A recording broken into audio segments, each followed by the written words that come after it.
It's no secret the pressure on us parents is endless, from making sure that we have dinner on the table, getting our kids to school on time, and making sure they do well at daycare or school, to managing health concerns and financial responsibilities, dealing with anger and aggression and tantrums and sibling rivalry. I mean, the things that are on our plate often feel endless, and it leads us to feel stressed, right? And so it's no secret that the more stressed out we are, the less calm we become. I also think that at its core, anger is rooted in this feeling that the way things are should be different, right? That the way our reality is not aligned with our expectations of how things should go or how things should be. And so the sequence of events goes something like this. And keep in mind, this happens in a matter of seconds. Our child does something, right? We observe a behavior. Then what happens is we make an interpretation about the behavior and about what that means about our child. And then we start to make interpretations about what that behavior means and says about us as parents. And all of these interpretations that we make that are, again, automatic, happen in a matter of seconds, that we are oftentimes unconscious or unaware of. Well, all of those interpretations lead us to feel certain emotions like anger and guilt and resentment. And so then from those emotions, we behave, we act accordingly, right? And again, or we react, I should say. And again, this happens in a matter of seconds and often in ways that we don't even realize. And so anger really is a complex emotion, but at its root, it's based in survival. It's based in us wanting to protect ourselves from threat, whether real threat or perceived threat. And at its core too, it helps us, if you think about it, it drives us to take action, and it makes us feel more powerful and more in control because we feel like we're doing something about the situation that we feel is a threat, right? We feel, okay, things should be different, and I'm taking action to make those things different. And so in this episode, I'm going to share 3 common reasons why parents often get angry at their kids in the first place, because I really feel like the more we can understand our underlying anger, the best we know how to intervene. So let's discuss.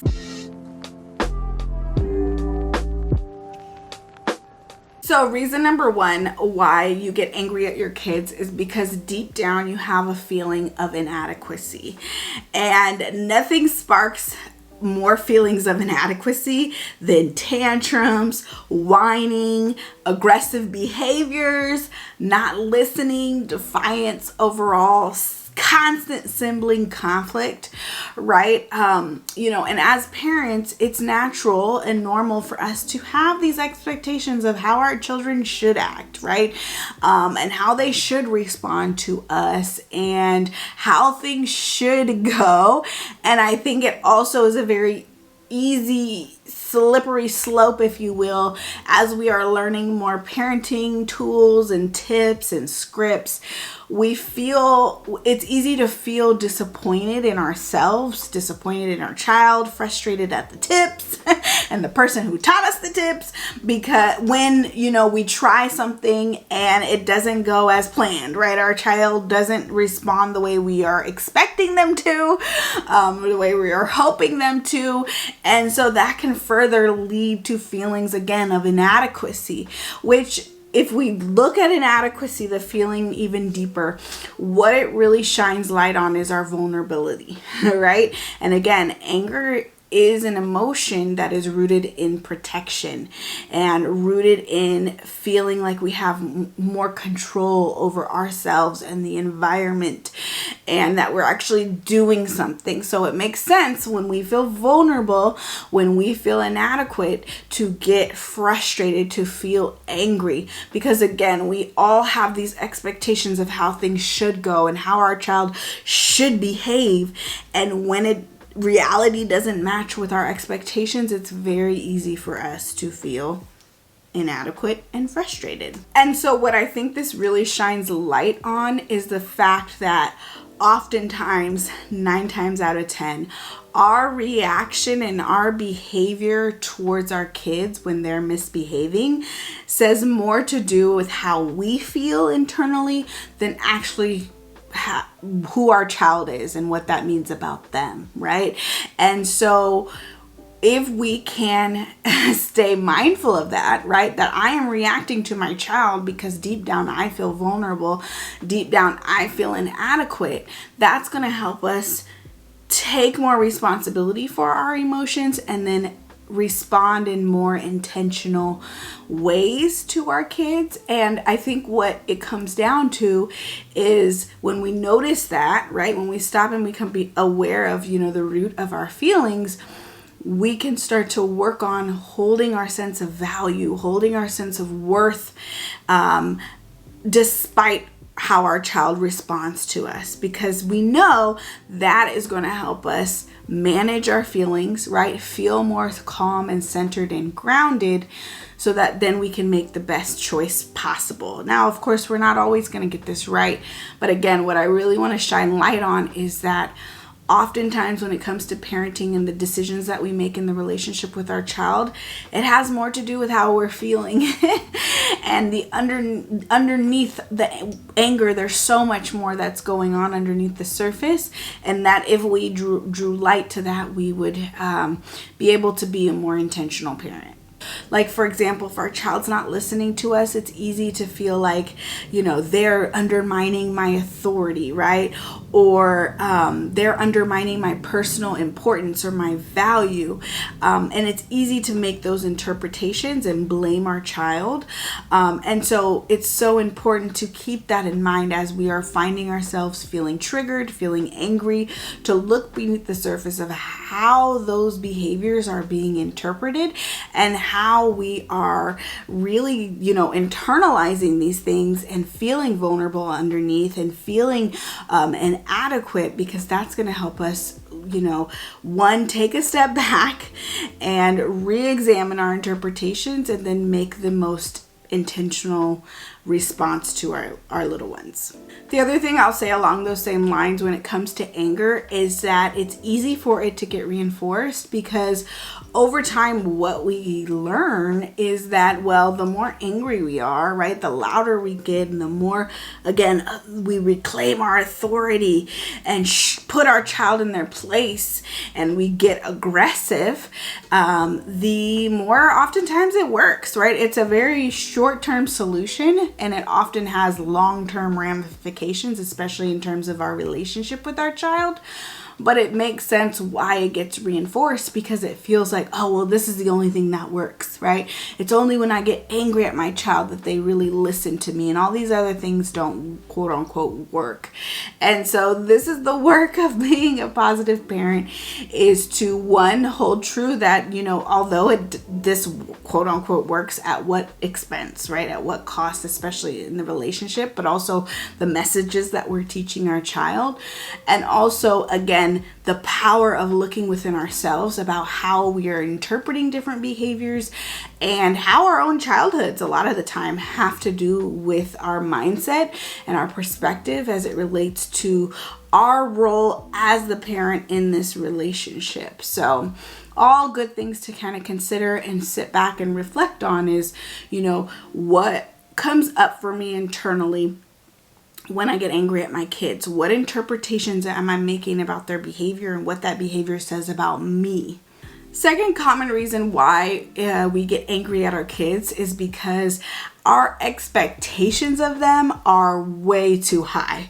And this comes up a lot as I coach parents, especially inside of my private parent coaching community, the Mom Sisterhood, where we'll talk about a certain behavior and I'll ask more questions about the environment and what was going on and age of their little one and all kinds of things, right? I get those contextual factors, and then a lot of times I'm like, oh, it doesn't sound like this expectation was aligned with where they're at developmentally wise, right? Or how they're, and kids will show us whether or not they're ready for these certain things through their behavior. And a lot of the times, we're expecting them to be up here and they're down here. And so this leads to this discrepancy, right? Again, coming down to our expectations, right? Our expectations of our child.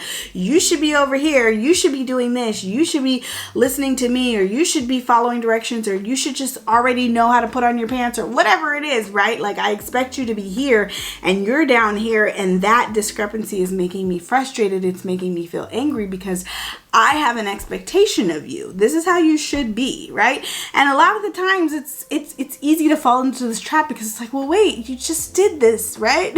You just did this yesterday. Or, hey, your sister who's younger than you can already do this. Like, why aren't you here? Right? You're down here today. Why aren't you up here? Because you were up here yesterday, or this is where I think most kids your age should be.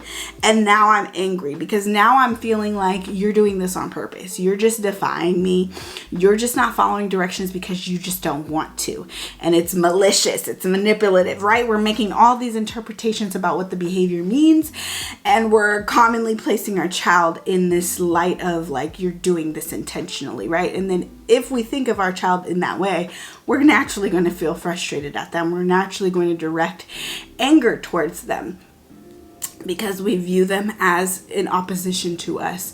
And so whether it's that, we're expecting them to listen all the time, or expecting them to try new things and be social, or we're expecting them to not touch certain things or not play with certain things, or we're expecting them to think like us and behave like us, or even be the child that we were, or we're expecting them, not to make the same mistakes, to learn from their mistakes, in the same way that we learned from ours, whatever that is, right? Again, we're expecting them to act like their sibling or act like their peer or their cousin. Those commonly will lead to a lot of frustration on the part of the parents, again, because our expectations are too high, or they're simply just not aligned with where our child is in that moment.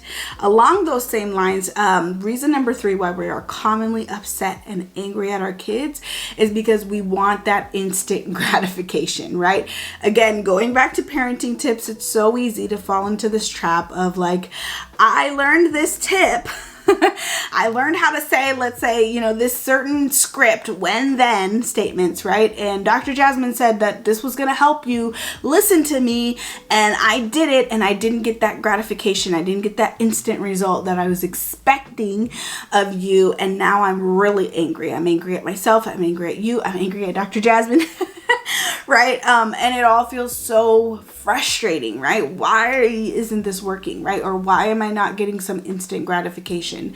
That can also look like, frustrated that we have to repeat ourselves over and over and over and over and over again for them to listen, or frustrated that they're acting like a baby. Like, you are a big girl, you're a big boy now. Like, why are you acting in this way? Why are you regressing, right? I thought we were past this, right? I thought you were up here and now you're down here again. Or oftentimes we're trying to rationalize with our kids. Well, I said this and it's because of this and XYZ, and you know better, and I've already explained this, and we're using all this rational thought with our kids, and they don't understand. They don't get it. They're still upset.